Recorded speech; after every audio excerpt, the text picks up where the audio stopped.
Hey there, people. We are back again with my yellow 1977 Briggs Abingdon. I first filmed this toilet for the channel about 4 years ago. And the reason I'm making this video is partially to show off my new test stand, which is it's not much to look at. I basically built it entirely out of scrap wood. But the neat thing is, I've got this pipe running out the garage wall, and I prefer that because now we can hear the sound of the toilet flush a lot more clearly, rather than just all of the water rushing onto the ground or into a bucket. The garage is a total mess right now. I'll just kind of show you outside real quick.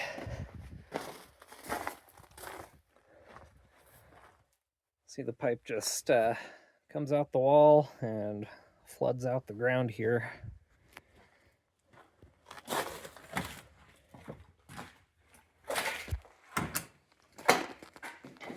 So it's pretty crude, but I think it works pretty well. The reason there's a hole in the wall is because the last owners of this place used to have a dryer in the garage for some reason. It wasn't in the house, and they cut a hole in the wall for the dryer vent, but it was the perfect size to run this pipe. Now, I'm using the Abingdon because these are going to be some of the final flushes that I do on it. This toilet is full of freeze cracks. And I knew this when I got it, but it's got them kind of spider webbing up each side, and I don't remember if there's any in the bowl or not. They don't affect the flushing ability whatsoever or the performance, but I don't really like having a bunch of broken toilets in my collection. So this one's going to become a flower pot after I do some tests on it. And I will be taking suggestions if you guys want to suggest your own tests. Yeah,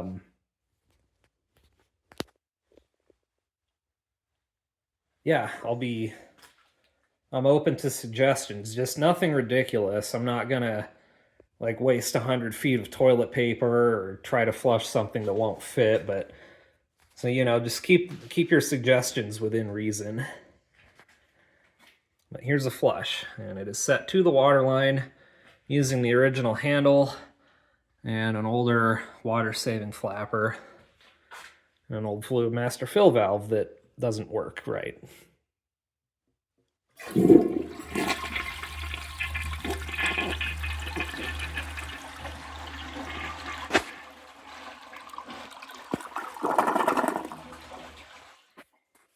These are one of my favorite flushing toilets of all time. I believe it's a concealed siphon jet. Much like the Norris toilets, they've got this big deep bowl, and then they make a really deep, strong gurgle at the end of the flush. So I'll unkink my hose here. This is a really old fill valve, and the pressure from the hose is too much for it to stop.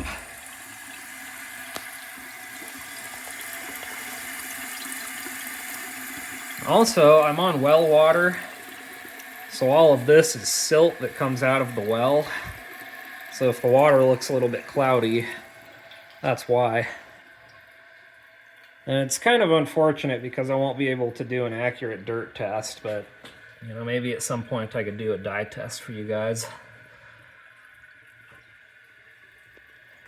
And I'll clean up this toilet a little bit better before I do that. I'll show you guys something that I really like about these.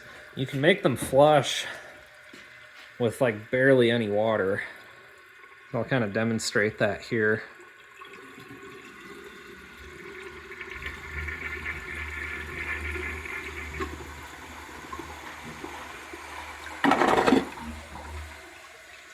Just something fun about concealed siphon jet toilets. That wasn't even half the tank of water, and it didn't even fill up to the water line.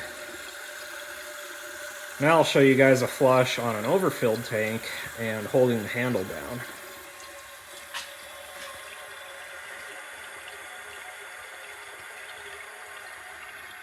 Never wants to focus on the Briggs logo, but there's that original handle. Before I plant flowers or some kind of plants in this, I'll salvage this handle from it. So it's starting to overflow now.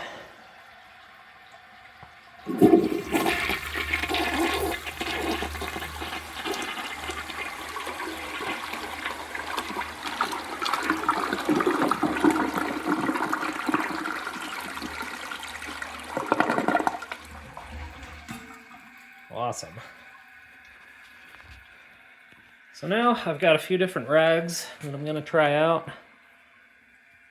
First up, I have kind of this big old microfiber towel.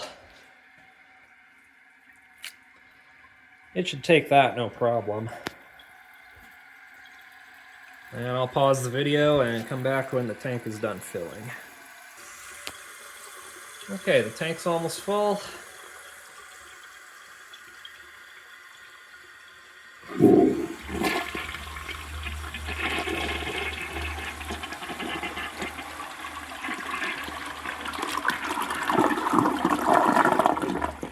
Perfect pass.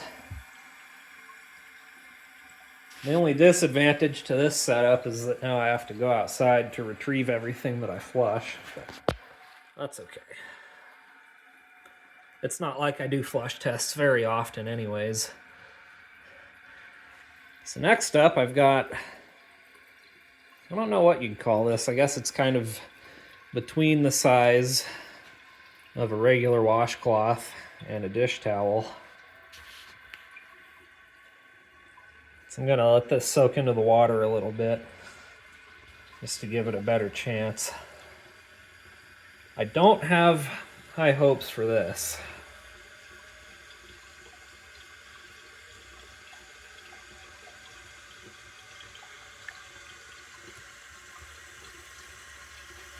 Tank's almost full.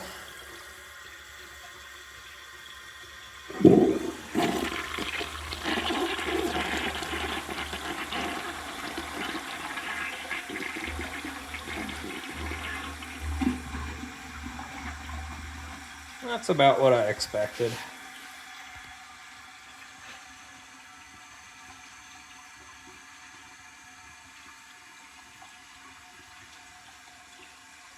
I wonder if I angle it, if it'll take it then.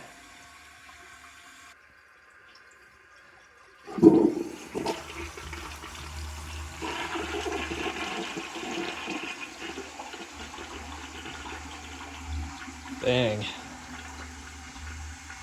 Still tried to kind of bunch it up at the front. It just balled up right at the opening.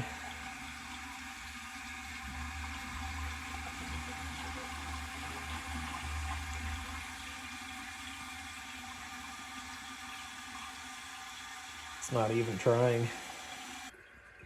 Okay, tank's almost full again.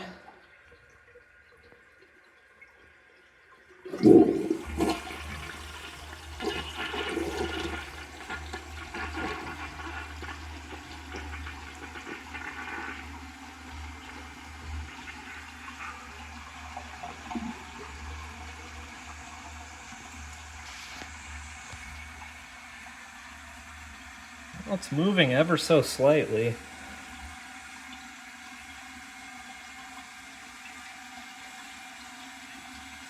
Well, that's gonna hard clog up there.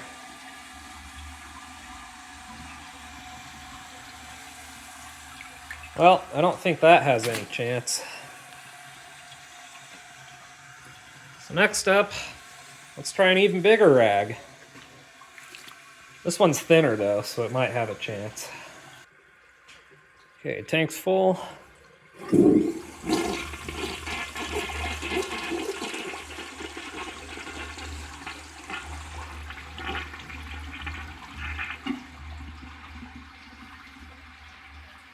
Not a chance.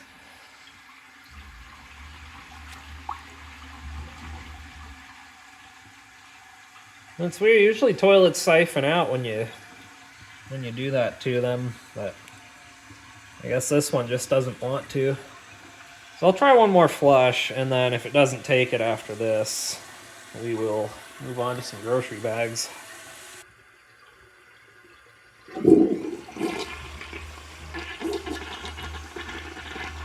I'm holding the handle this time too.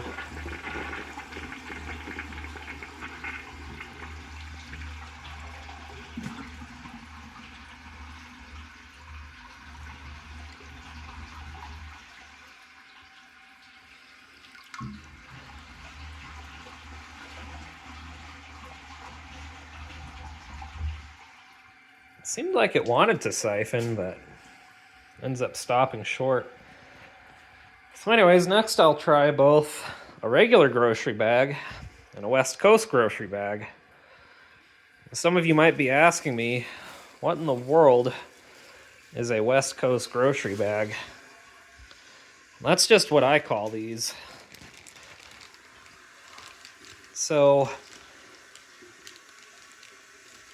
in California, Oregon, and Washington, it is, I think it's actually illegal for a store to sell these types of bags because they're bad for the environment. So they basically outlawed these, and they came out with these. They're like the same size, but they're a thicker plastic and more durable. And I think the idea is for them to be reusable or more easy to recycle. Yeah, reusable bag. This reusable bag is made in California. Can be reused at least 125 times. Problem is, most folks don't reuse these. They still just end up in the landfill or blowing in the wind. So this toilet might take a regular bag. I don't think there's any way it's taking that. I don't think any toilet would take that very easily, just because of how thick and awkward it is.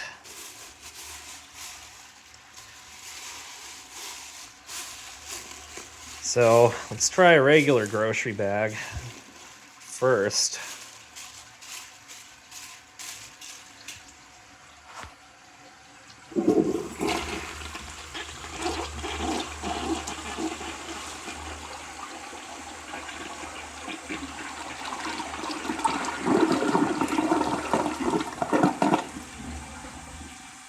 I'd say that was a perfect pass.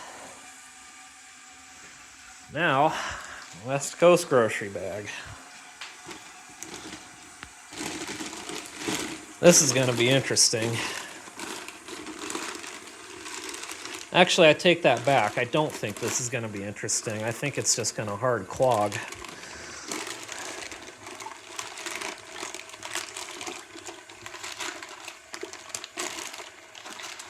But it might surprise me. I'll come back when the tank is full. Okay, tank's about full. I'm gonna let it overfill, actually. What? My fill valve actually stopped? That's weird. All right.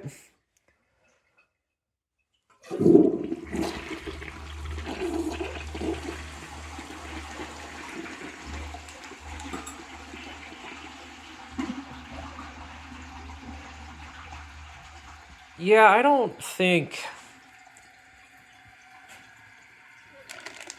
any toilet really has a chance at taking one of these frickin' things.